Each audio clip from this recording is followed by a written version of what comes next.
The moon illuminated the blade as if it were made of solid light. The samurai raised the katana, silent, perfect, almost divine, and with a single cut split the enemy's helmet in two. The scene seems straight out of a movie, but it's not real. In fact, much of what you think you know about samurai swords is simply, it never happened. Katanas that could cut through cannons, samurai swords that could shatter steel with a single blow, indestructible blades. Today, we're going to reveal the truth. Behind 13 biggest myths, what the world still believes about the most famous swords in history. For centuries, the katana has been enveloped in an almost mystical aura. Movies, anime, legends, and video games have transformed the samurai sword into a living creature, capable of cutting through anything, invincible in the hands of a perfect warrior, indestructible as if created by the very gods of Japan. But the truth is much more human, and in many cases, much more surprising. The katana was not born as a divine weapon. It wasn't immediate, it wasn't perfect, and it definitely wasn't created to cut mountains in half, despite what Hollywood tries to make you believe. Over the centuries, each generation has added new exaggerations to the true story of samurai swords. Stings of honor, invented codes, impossible techniques, romanticized duels, superhuman cuts, choreographed battles that never happened.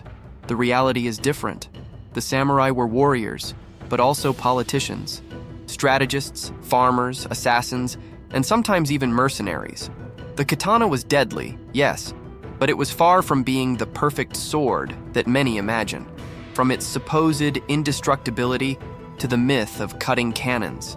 From the idea that they were never broken to the myth that they were all dubbed thousands of times.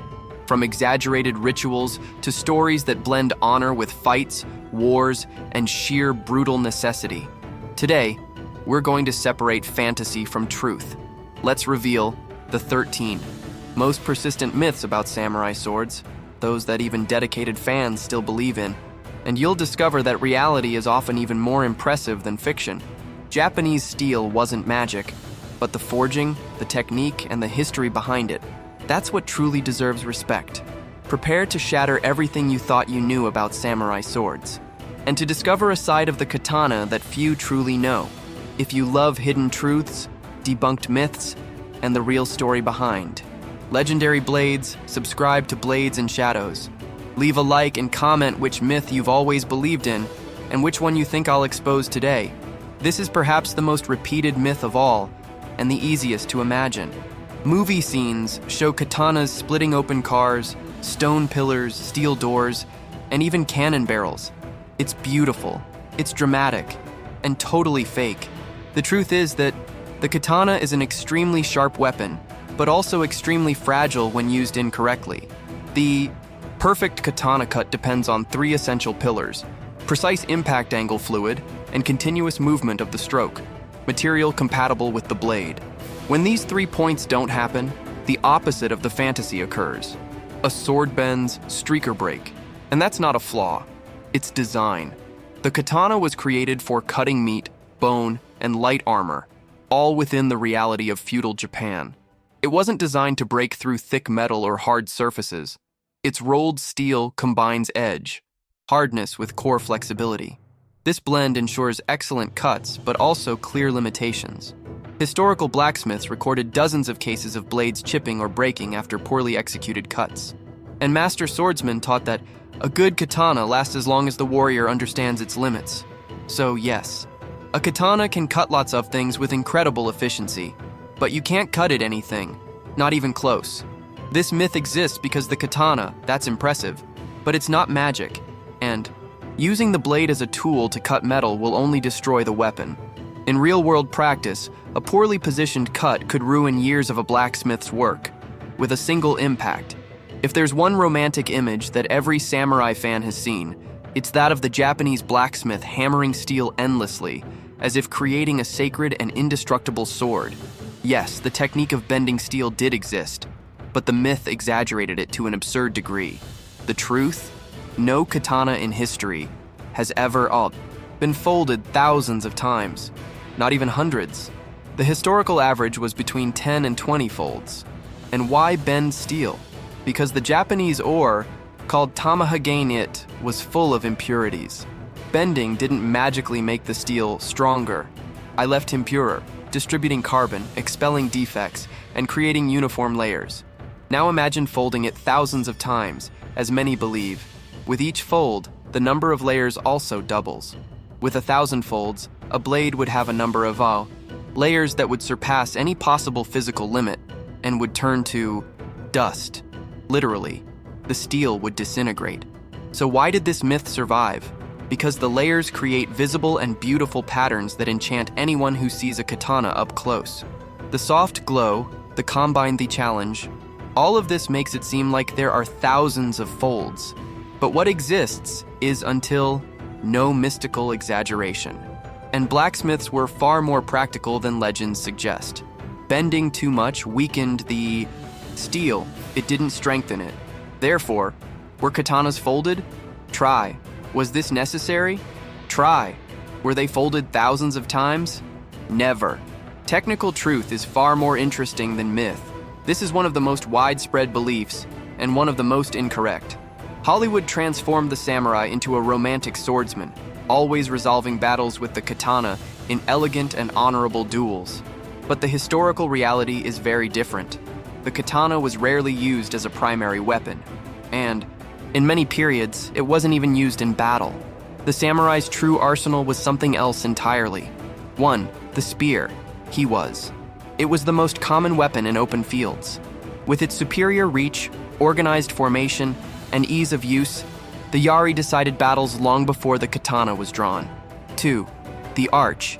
In the early history of the samurai, the Japanese warrior was defined by the bow, not the sword.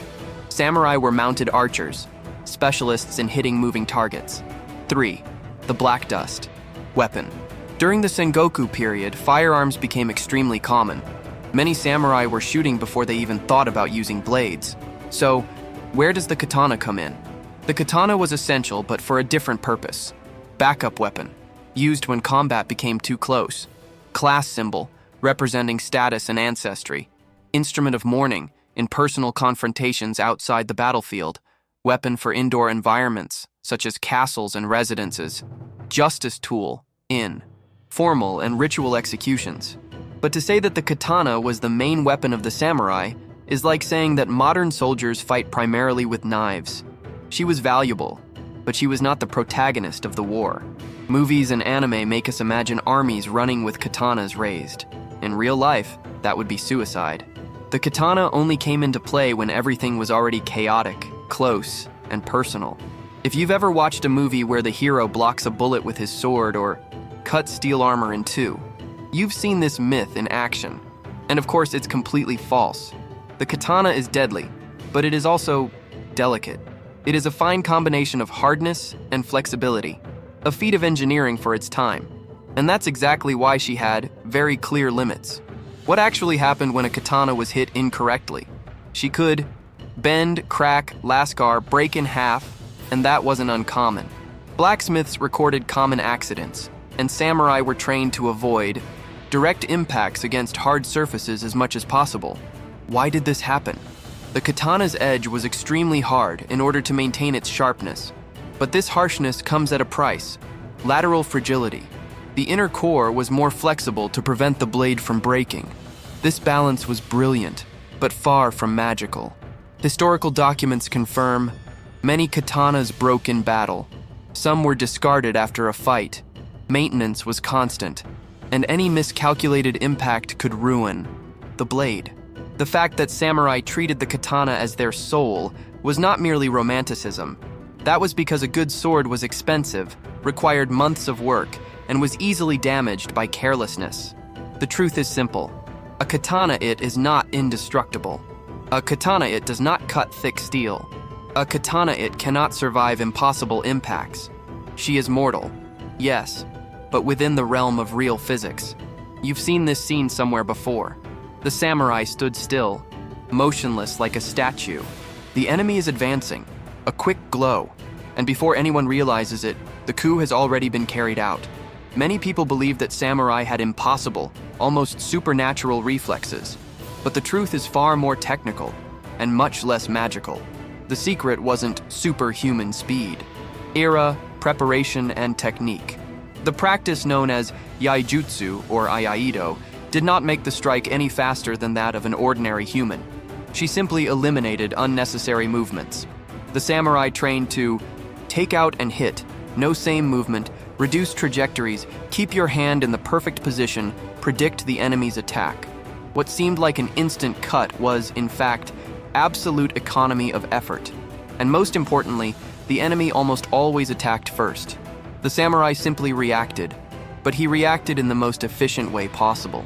Historical accounts explain. Samurai trained for years to make drawing an intuitive technique.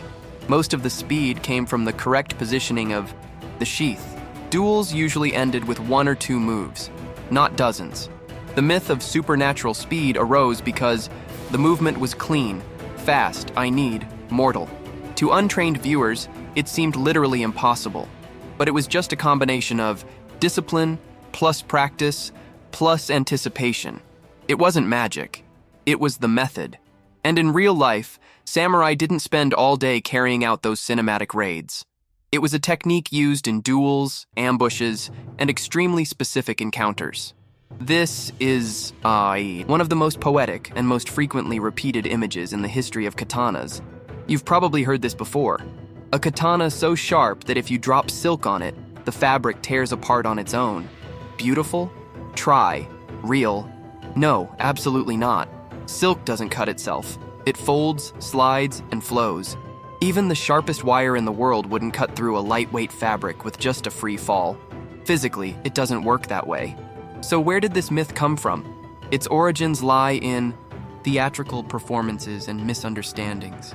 In some early performances, pieces of silk were stretched, tensioned, and then cut easily with a katana. This is completely different from silk falling onto a blade. The real cut happened because the fabric was firm, there was resistance, and the swordsman's strike completed the movement. But as the centuries passed, the story evolved and ended up becoming the exaggerated version we know today. But does that mean the katana isn't sharp?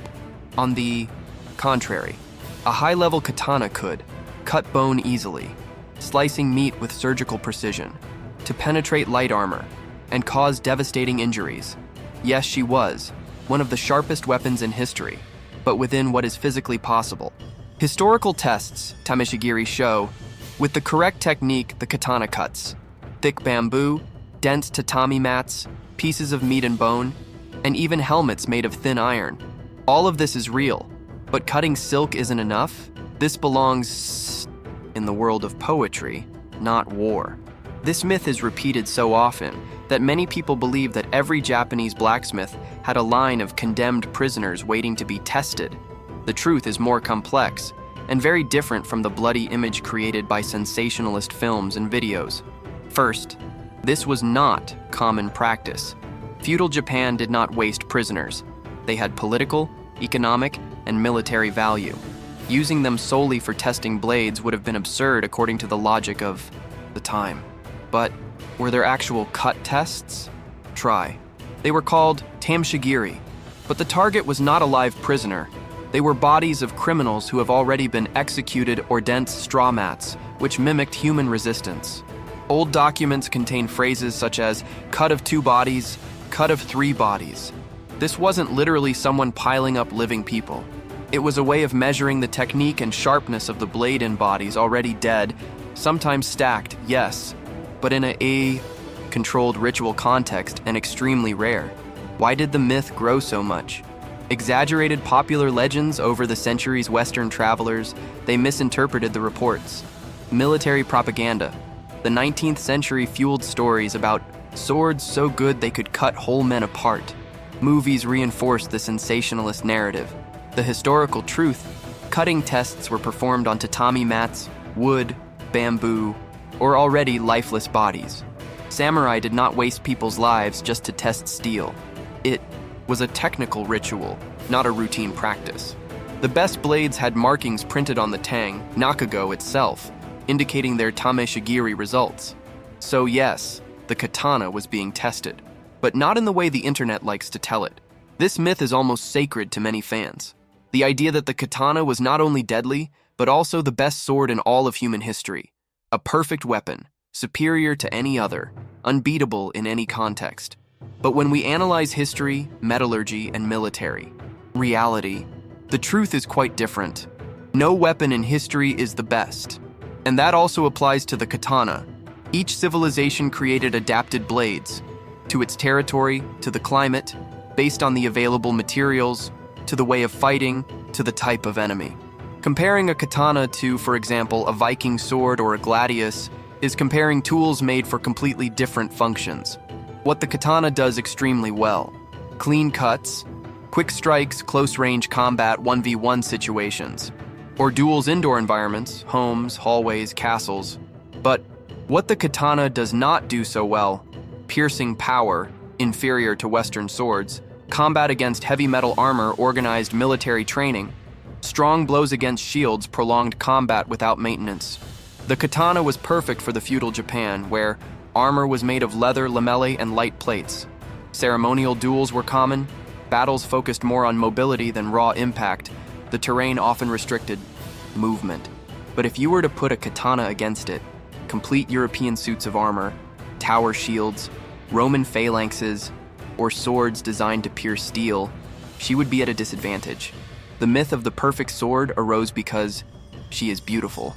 There's a philosophy behind it. Blacksmiths were artists. Films exaggerated their capabilities. It's more romantic than other weapons. But absolute perfection? That never happened. The katana was a masterpiece of its time and context, not of all humanity. Modern histories portray the katana as something so precious that it was never abandoned. Many believe that a samurai would rather die than drop his blade on the ground, or that, whatever happened, he always emerged from battle with his sword intact and in his hands. That's a myth, but the reality is far more chaotic. Samurai lost their swords, and far more often than you might think. On a real battlefield, things like this happened. The sword breaking, the cable came loose, the blade bends, the warrior being knocked down, mud and blood cause the handle to slip, the sheath gets stuck due to dirt, the opponent snatching the weapon from his hand, a katana getting stuck in someone's body during a missed strike. Yes, that happened. Historical sources record swords literally trapped in the bone, demanding that the samurai abandon her in order to survive. What did a samurai do when he lost his katana? He resorted to other weapons, to tanto, short face, a wakizashi, lesser sword, spears and naginatas, nearby enemy weapons, even stones and pieces of wood if necessary. Modern romanticization ignores the simple fact that battles are chaotic.